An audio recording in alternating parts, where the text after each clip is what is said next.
Hello, everybody. Welcome back, or welcome for the first time. We're just getting set up. For those of you who had to change their clocks, thank you for surviving the time change. And for those of you who haven't had to change your clocks, thank you for figuring out what time it is for us here. I'm still confused by it all. It seems to be very late at night, but theoretically it's the same time. Hopefully Regina will join us in a moment. We have a new sutta for today, which is called Diligence, which is interesting because in the original Pali, the sutta is not given that title. And so it seems like Venerable Bodhi has sort of made a editorial decision. The title in Pali is called Kalyana Mitta Sutta, and the Pali term Kalyana Mitta is a sort of a famous Pali term. Many people know it. It's usually translated as good friend, and it's considered a very important part of practice. We'll find out just how much of importance it is tonight or today. Hello, Regina. We can't hear you. Maybe that's better. I don't know. But hello and hello, everybody. It's great to be here back in New York City, and it's great to be with you all at Sutta in the City. So I'm really excited about what we have on tap for our session this evening. And yeah, Stephen, you were discussing how it was the translation, it would be referred to as the Kalyanamita as opposed to diligence. Yes, those are completely different terms. The prior sutta in the book, so to speak, is called Diligence. And this one is in the book called Diligence Part 2. And we'll see that this sutta has sort of two big parts. One is the concept of the Kalyanamitta, one is the concept of diligence. They're both brought together, and they're sort of a sutta in a sutta, we'll see. And we also have a poem, which is sort of perhaps related to the idea of the good friend. Stephen, do you have that poem on tap? Well, I have it in my book, and I have it in an email. Okay. Do you have it in the email? I have it in an email. So, good friends, good companions. Let me go ahead and share my screen. And Stephen will do the honors of reading tonight. Okay, this is once again from this slender volume that the great poet W.S. Merwin published at the very end of his life. We've had a poem from this collection once before. I mentioned that he wrote this, I believe, when he had basically gone blind and had his wife help him write it down. So that was a very helpful thing. And he was living in Hawaii. And so this one is called Here Together.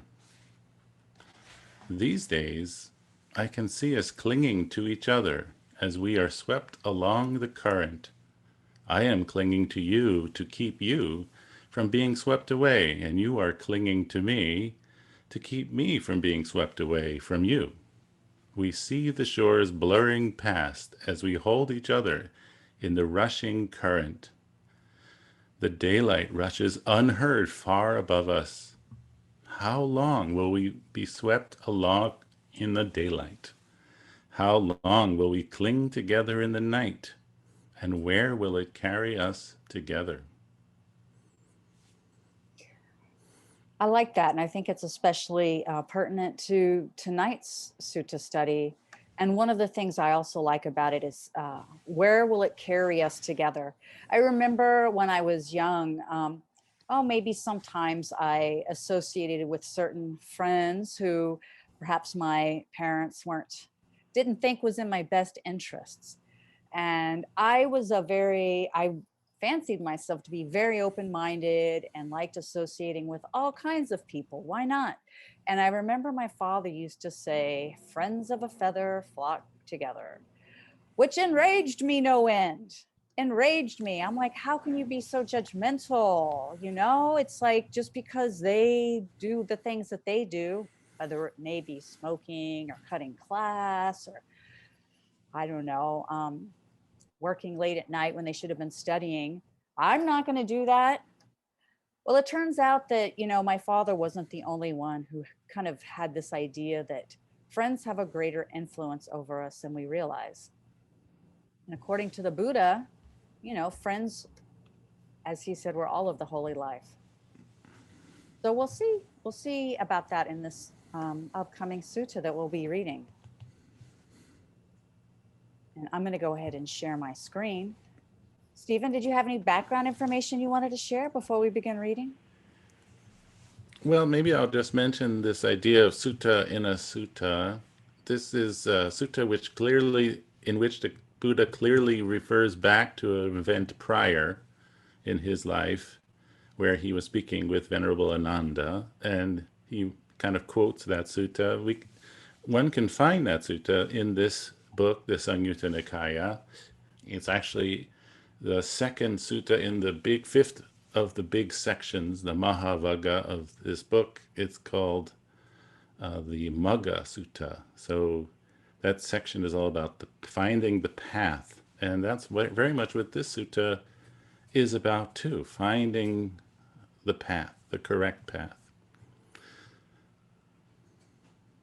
Great. So we just need a few volunteers to help us read the sutta. If you can raise your hand simply by clicking on participants and raising that blue hand. I'll volunteer. Okay, so we'll start off with Sue Ann, and whoever else would like to read, please make sure to raise your hands. Okay, kicking it off, Sue Ann. Okay.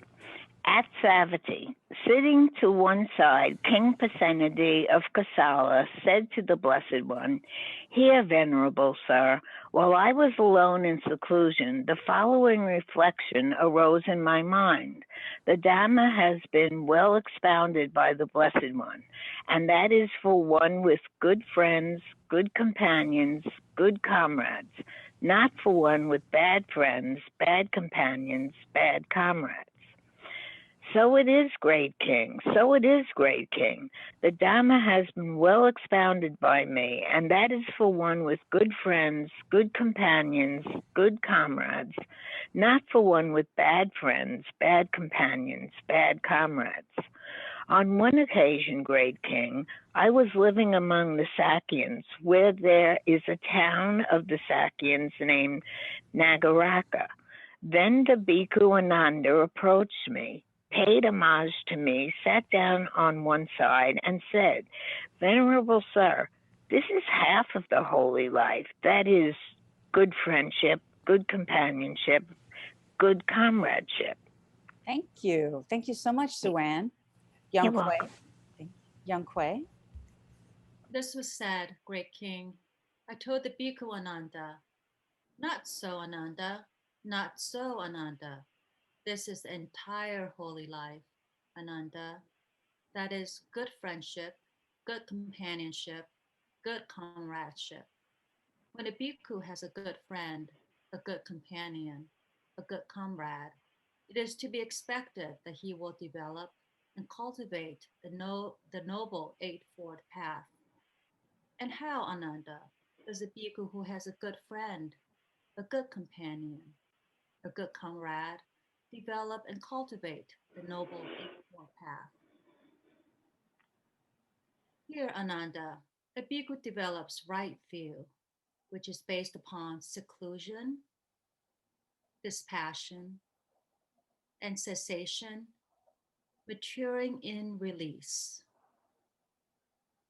He develops right intention, right speech, right action, right livelihood, right effort, right mindfulness, right concentration, which is based upon seclusion, dispassion, and cessation, maturing in release.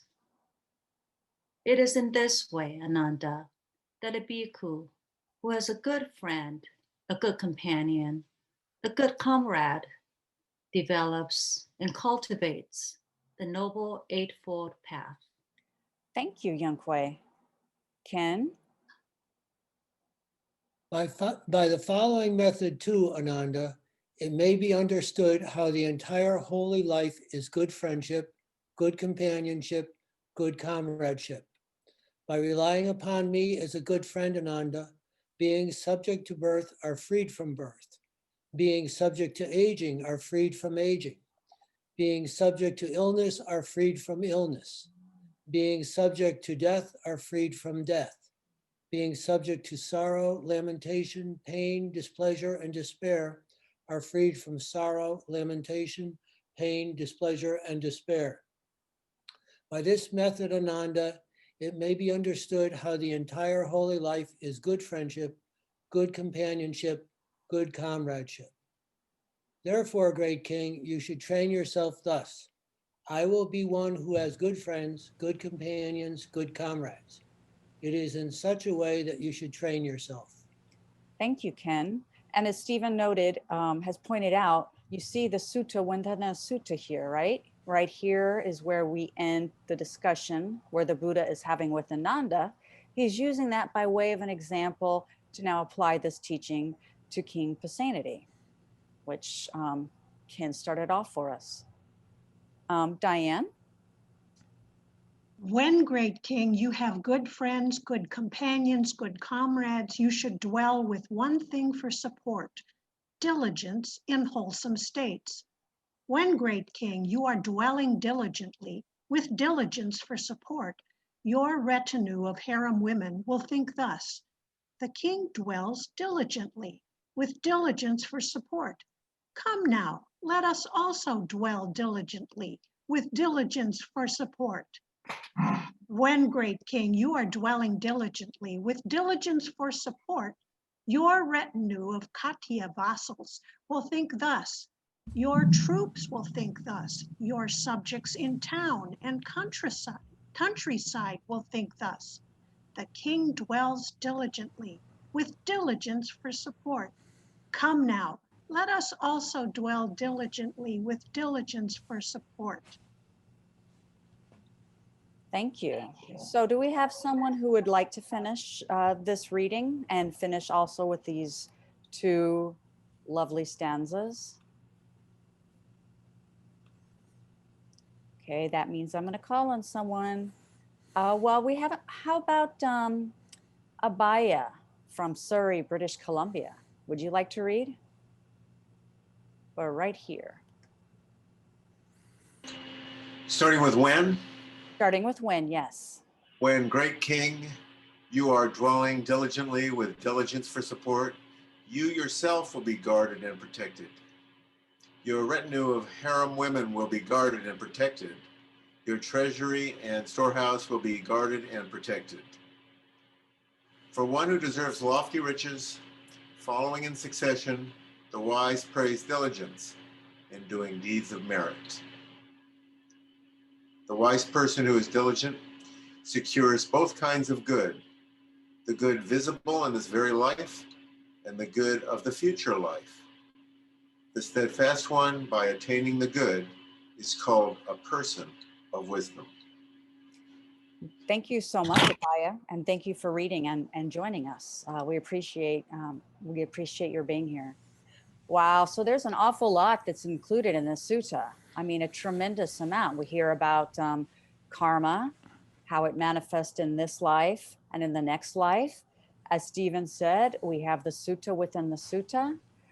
We have the introduction of the importance of good friends and how they help support us along the path and the Noble Eightfold Path. It's a lot there. Stephen, did you have any thoughts about the sutta? Well, it's a tremendous sutta because in a way one could perhaps even just take this as a standalone sutta as a sort of a guide to the whole practice. It seems like so much is here. Of course, one has to be able to understand what's being said, and I struggle with that. Maybe I'll point out one section where I have been sort of struggling a little bit towards the beginning, when well, it's a little further down, I'm Oh, sorry, when okay. it talks about the path. Yeah, here, Ananda. And I have to say that for me, this is a stock passage which I have read numerous times, and I realize that I don't fully understand what it means. And it might be simply because I just don't have enough wisdom in my practice to understand it. But I think it's very interesting where the Buddha teaches the path, and he says of all the eight path factors, they're said to be based upon seclusion, dispassion, and cessation, maturing in release. I find that a very sort of pregnant phrase or sentence, and complicated to fully grasp what is being said. In fact, I noticed while looking at another translation that the word dispassion and cessation is sometimes translated a little differently because of a sort of a debate about what the Pali means. So some people, like Venerable Bodhi, translates that second Pali term as dispassion, but others take it to mean fading away, similar to sensation. And I think it's even worth discussing a little bit what seclusion is implied here. I don't think it literally means that one has to be shut off from the world to be practicing the path correctly.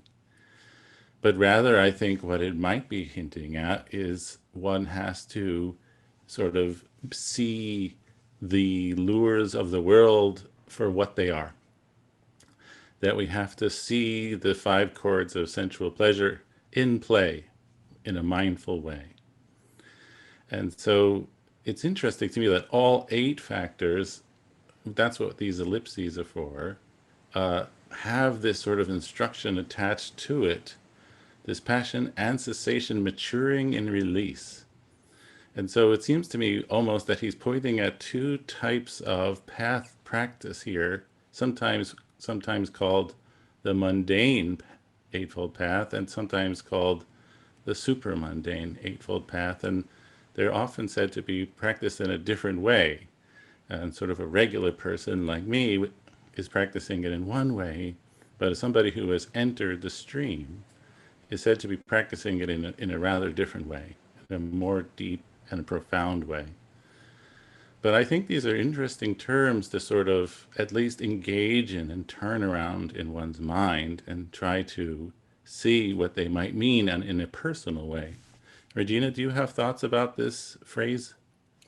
I do have thoughts, and I generally really appreciate the ellipses, and because I don't like having to go back and read the whole thing for each little segment there. But on this particular one, for me, I feel that it's really important I had to read it with this sentence in front of each part of the Eightfold Path, that this development of the right view, right intention, right speech is based upon the seclusion, dispassion. And it's funny, Stephen, when you spoke to the translation, I almost saw it also as dissipation. Mm-hmm. It is beginning to dissipate. But I think being, within oneself, I mean, I agree. I don't think it means that we have to like shut ourselves out from the world. Um, but but to maintain a bit of self-reflection or introversion, which is so necessary on this path, then that is, and it on its own, a type of seclusion. And that's sort of how I loosely look at this term, is to be within my own introspective self and to look at myself or my what's happening dispassionately, because it's only when we are able to view the internal happenings of the body and the mind with dispassion that we're able to see it clearly. I'll give you an example. If I think that I'm having right intention, perhaps I'm upset with someone and I really want to let them know. I want to give them the straight truth so that they can see things the way they ought to be seen, the way I see them, right? So there have been times in my life where I'm like carefully crafting an email that it notes every point so that this person can really see where they're wrong. And I'm intending to do that to help them get right. Well, what I noticed, or thankfully have noticed, is when I'm drafting these emails over and over and it's a 30th revise, that's not dispassion, right? That's not seclusion within my own reality. That is reactive. That is not wise, right? That's not good intentions. And so for me, that's how I see it, that in order to truly develop all of these factors, we need these ingredients, and then with that, right speech, not refraining from gossip, refraining from dishonesty, all of those things that are unskillful will begin to dissipate. We'll begin to have a degree of cessation. I haven't gotten to this cessation, full cessation, and I certainly haven't gotten to its full release, Um, Well, perhaps that would point to a sort of the consummation of the path, where cessation, nirodha, maturing and release. It's hard to say, I think, for people, regular people like me, to say exactly what that means. But it's certainly what's pointed out, which is for every path factor, there are these three things that need to be in place, for them to be right speech, right action. And they seem to circle a lot about this general idea of stepping back a little bit, not engaging, being dispassionate, being calm, right? And, all the kinds of things that we talk a lot about, the four Brahma Viharas in this group. And I think they would come into play too here. The idea of metta, the idea of compassion. And so if those things are absent, we're probably not practicing the right version of these path factors either. And so, again, it's a great reason why we need good friends, because it is very hard to understand what this stuff means, I would say. Or at least it's very hard to articulate for me what exactly it might mean.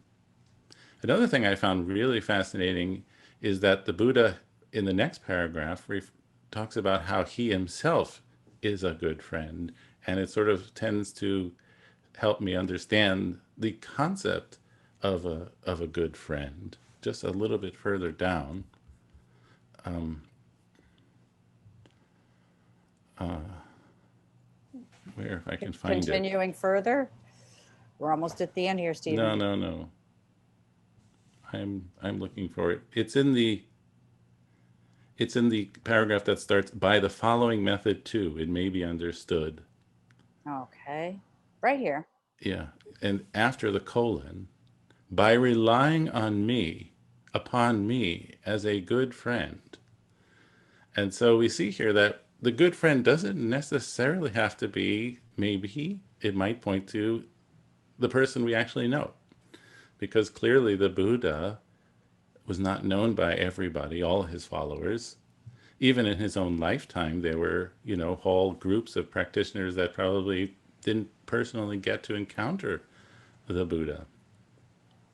But they were practicing correctly, hopefully, because he said that they rely on me as a good friend.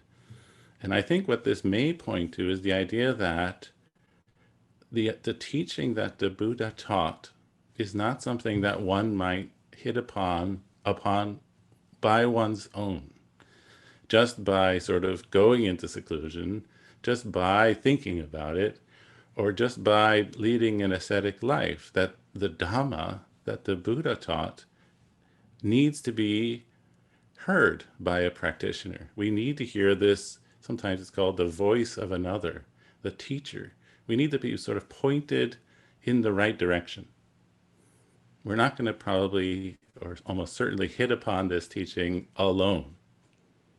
And so that's why it's considered incredibly fortunate to be able to encounter the Dhamma and study Dhamma, because it's something that many people don't or can't. So we see here perhaps two levels of a good friend. One would be the Buddha himself is a good friend, that we can rely on, even today, on him through his teachings to help guide us through this spiritual path, along this spiritual path. At the same time, it does seem that we need to make real life friends that can help us along the way and help us personally by helping us stay on the straight and narrow. Would you agree, Regina? I would definitely agree. I mean, a lot of the things that, we have 5 precepts, but they're not always easy. For example, the 5th precept, if I have, this is something that I do sometimes struggle with. I do have some friends. Those friends, it's not me, it's the friends. I do have some friends who, when I'm with them, you know, we kick back a few beers or what have you. And it's interesting that when I'm with these particular friends, it's just inevitable that that's what we're going to do. And, that's not a bad thing. It's not to be judged or anything of that nature. And I'm not judging them and try not to judge myself. But I do find that when I spend time with friends who don't do that and are on the path and who practice the Noble Eightfold Path and the precepts, that it's a lot easier for me to follow the precepts in the Noble Eightfold Path. It's just easy.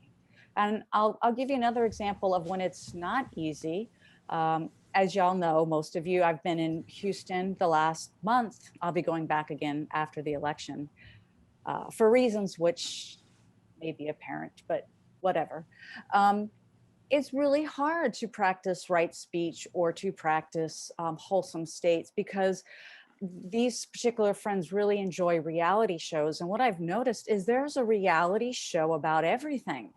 And no one seems to get along in these reality shows. And there's even one about people who rent yachts, and then there's a crew on the yacht, and then they have these super rich people who go on the yacht. And then all of the crew members in the background fighting and having affairs. And so then, of course, everyone has an opinion about, oh, he's a bully and he's real handsome and she gossips too much. And there's this thing where it's like, here it is, this world is created where gossip and all of these things are happening. And then the people who are watching it engage in it. And it's really kind of impossible to practice right speech in that environment. So, I think friends can go along, depending on the friends and their practice, they can go just a long way to making wholesome actions and behaviors kind of a default. That to me is where it's most important. Yeah, it's very important. We need that feedback. It seems like just pretty much we hear lovely romantic, and I don't mean that in a negative way, stories about people going off and disappearing in the forest for decades and having a wonderful practice. But the truth is, the vast majority of us need people to help us out, that we're not really designed to be entirely isolated from one another. It just doesn't seem that way. The other thing I wanted to mention, which I find fascinating and struggled a little bit with understanding the meaning, is when the Buddha pivots slightly in his address, and he says, "When, great king, you have good friends, good companions, and good comrades, you should dwell with one thing for support: diligence in wholesome states." And then he says, "When you are dwelling diligently with diligence for support." And I have to say, this was a little bit slightly, at least opaque to me, what this sort of two-part description meant. But I think Regina had a better understanding of it. This idea of dwelling diligently with diligence for support. Well, the way I read this, Stephen, was the main takeaway that I got was the importance of dwelling in wholesome states. That's very Mhm. important. I mean, it's one thing I think that doesn't get emphasized enough. We hear a lot about renunciation, which is super important and can be a wholesome state on its own. And we hear about the 3 poisonous roots.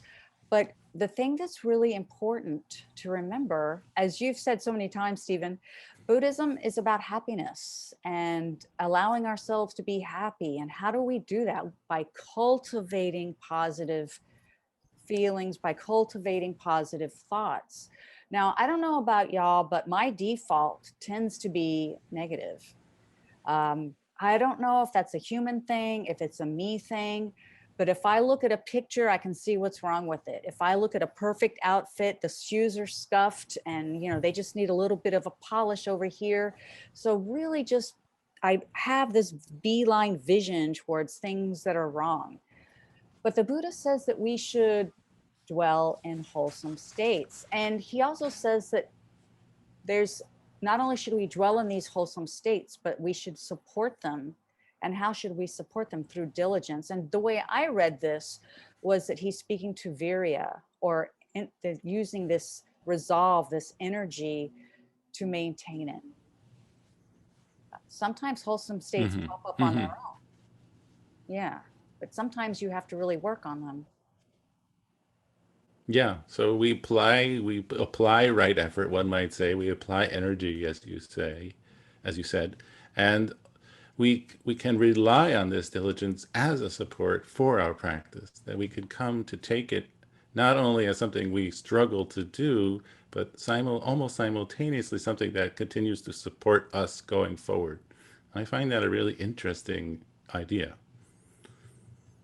Yeah, it's sort of reflexive, isn't it? So you're dwelling in these positive states and then genning up the energy to maintain it. It's sort of a feedback loop Right. in a positive And way then, of course, and it's kind of positive. funny. Yeah, sorry. I find it almost kind of like a punchline here when he says, you have to do these really lofty, important, amazing things so your harem women will like you. It's kind of like almost like he's treating the king as a bit of as a fool, maybe gently. But I think maybe the larger point is that he's saying that this practice has a whole sort of spectrum of benefits, starting with the rather mundane and going all the way up to the least possible, the world transcending kind of level of importance. And then that's, of course, what's addressed in the verses. And so, but it is kind of, I enjoy these suttas so much with the king, because there always seems to be a little bit of this kind of comic relief aspect to it, which helps me because I understand that the Buddha taught Sariputta and Moggallana, but I'm no Sariputta. If he was willing to teach this king about, how his harem women were going to like him, then, maybe he would have thought I had a chance to. So I find it very sort of encouraging. I think I just wanted to say I had a slightly different takeaway, Stephen. I think our vision of a harem and maybe how it was, I don't think that the women in the harem were highly respected as far as I know. He didn't pick just anyone. And a lot of them were intelligent. But point being, to me, how I saw this was our actions influence others. Our actions have a tremendous influence on others, especially the king. He's the leader, he's the head, he's the top. If he behaves like a buffoon, others may lower their standard of being. But if he has a higher standard Yeah. of behavior, if he has spiritual aspirations, people notice that, they may adopt the same value system. That's an excellent point. Yeah, I thank you for bringing that up. Yeah, one should always maybe model this lofty, noble behavior, regardless of to whom they speak. Right. Yeah. Um, Should so we open it up now to people that may have taken the sutta in other ways, in different ways? Well, yeah, I think we should have open it up for question and thoughts, and most definitely. So if you have any questions, if you please would raise your blue hand, we'd love to hear them.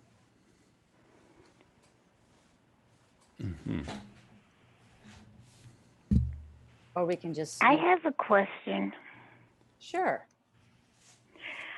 this kind of goes back. I thought we agreed a few weeks ago that King Pasenadi was actually not who he appeared to be, because he had those followers who he was pretending were wise men and were ascetics or spiritual people, but actually they were spies, and that he was either attempting to fool the Buddha, or the Buddha, of course, knew that. But now it seems that the Buddha is treating him as though he is a real disciple, and none of that ever happened. Did that occur to anyone else? I mean, it just seems like their relationship, or the Buddha's relationship to the king, has changed from what we decided it probably was back when the king was, had all those hairy people, and then said they'll get dressed and they're really my spies, and we all said, gee, that he's not being honest with the Buddha then. Sure. And now it's confusing me. I remember very well the 7 Jatilas. He had these spies, that's it. Yeah. He had the spies dressed up as holy ascetics, which they were not. But I think one thing to bear in mind, I mean, yeah, he was kind of dishonest and he did have spies. But I think what's important to bear in mind is, we're not perfect, right? We're on this path, and some people are further along than others. And of course, King Pasenadi is a worldly man.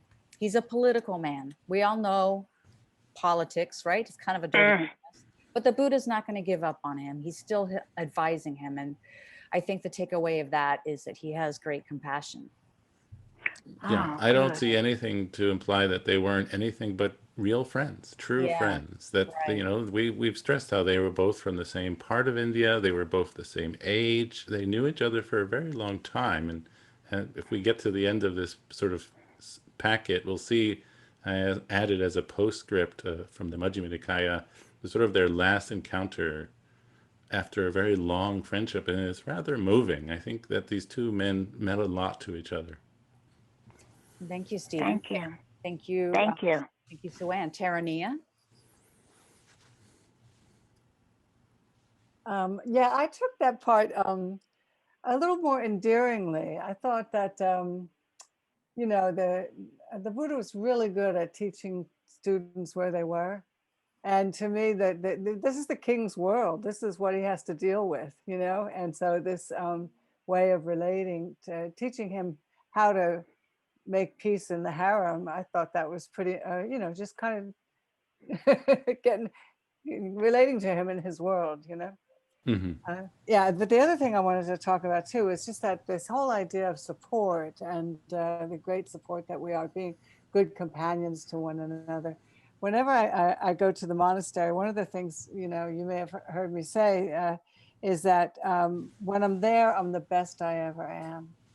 And it's like, and I would say that several times. And then I thought, well, wait a minute, what's going on in there? Why is that the case, And it's because the standard that is established there is like, the minute you walk in the door, you're not in Kansas anymore, There's a whole different way of relating, and kindly and supportive, and a world of restraint, and also being able to hold each other in our difficulties, and so the whole thing makes for a greater ease, a greater ability to stay in the skillful mode, because that's the standard.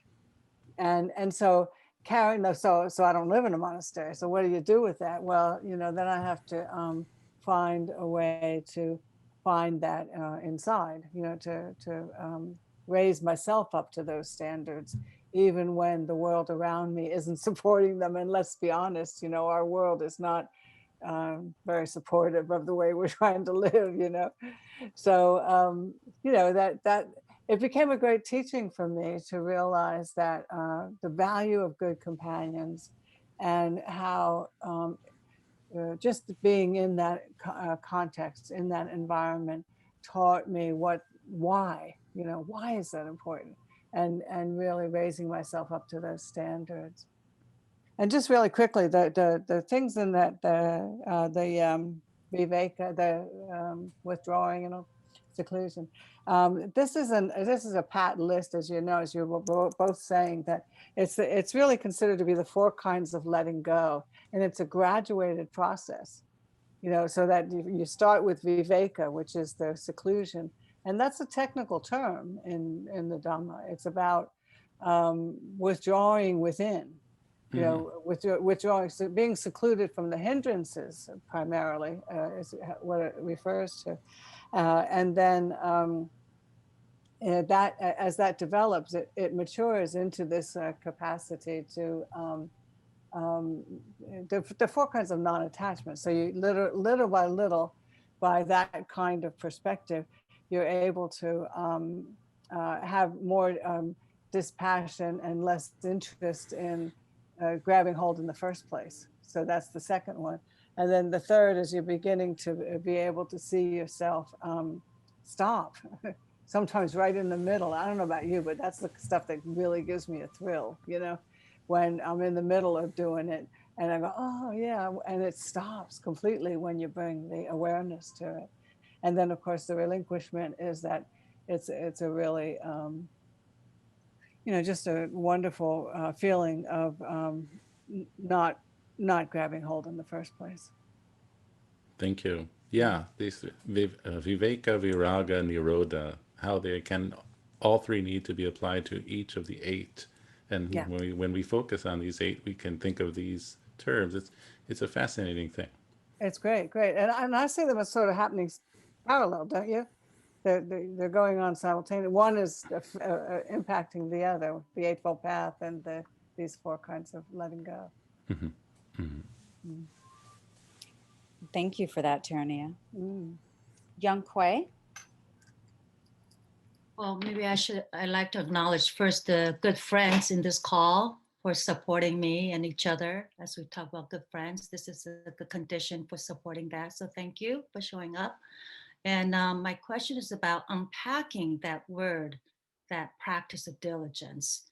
I not at all in the sutta we talked about, and it was explained or talked about. Can we just unpack that a bit? What are other words? What is diligence, and so on? So, Right. Stephen, any thoughts? What is diligence? It's a great question. I asked that question in the email because I was thinking of that very question. It's a big question. The word is appamada, which is a negation of a negative thing, pamada. So it's sort of like a double negative. In fact, it's one of the very last things that the Buddha said on his time on earth to his followers. We can find this in the Mahaparinibbana Sutta. It says, dwell diligently. Go on being diligent. And I think maybe in a sort of not a simple way, but a sort of fundamental way, it is the abandoning of unwholesome states and the encouraging of wholesome states through mindfulness. So of course one needs to be aware of what is doing. One needs to have the discernment between wholesome and unwholesome states in the first place. And then one needs to make that effort of applying energy to try to cultivate and maintain the wholesome as much as possible. And this would be, I think, a big part of what being diligent in one's practice would mean. Regina? I agree. It's the using the energy to do something. For me, it's kind of against the grain. Like I said, I have a tendency towards veering towards the negative. I consider myself somewhat of I'm an aversive personality. And so for me, it takes energy to go in the other direction. And to do that diligently means that I do it time and again. It's sort of like our meditation practice. You sit and you're going to sit for 45 minutes and you're like, okay, I'm going to maintain, this meditative state. And then you just lose focus and you come back and you lose it and you come back and you keep coming back no matter what. And to me, when I think of diligence, that's what I think of, continuing to continue. Yeah, I like this idea that you're saying that it's sort of a pushing back against something. It requires a lot of energy. It doesn't seem to be, for most people, a sort of natural state. that we have to really be self-aware and energetic to maintain it. Yeah. Definitely. We have 1 minute left and 2 hands up. What do we do with this? If you, Catherine, you've had your hand up for a while. You have 30 seconds. Okay, I have a question. In fact, a Buddhist girlfriend came to me and she told me this, that she is very upset with one of her colleagues. She thinks that he is doing things wrongly. And she finds that he has been boasting about his achievements. So this girlfriend asked me, which factor or which factors of the Noble Eightfold Path is best to be practiced in this situation?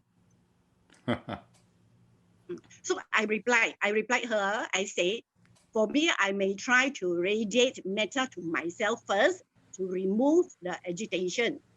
Then I will apply right efforts to divert attention. That means I will focus on my own work and not outside, or probably sit, do mindfulness meditation. So this was my answer to her. What do you think? It sounds great. It sounds great. I think it's pretty normal for most of us to want to naturally sort of assess other people's practices instead of looking at our own. Yeah, it's easy. It's very tempting, but it can be very hard to navigate that. I appreciate your sharing how to skillfully, maintain our friendships. So I think we're out of time with that. Perhaps we can explore that more the next time. Right. It definitely merits exploration. I see, Jean, that you have your hand up, but perhaps if you can either reach out to us on our Facebook or hold it for next time, we would love to address that question. Also, thanks to all of you who are new tonight. If you are not on our mailing list, please go to our website, suttainthecity.com, and add yourself to it. We're not going to send out tons of spam or anything. We just let you know what's coming up. And we like to reach out once in a while just to see how you're all doing. So with that, is there anything? I think that's it. I think we're good. We've run over. We've run out of time, but it's good to be excited about Dhamma. And we have a few more really interesting suttas left in this collection that I hope we can all get together and discuss. Right, right. So happy upcoming week to everyone. Have a good day. Have a good evening. And thank you for joining us. And we look forward to seeing you next time at Sutta and the City. Yes. Goodbye. Thank you. Thank you, good friends. Bye, everybody. Goodbye. Thank you, good companions. Thank you. Blessings. Good night.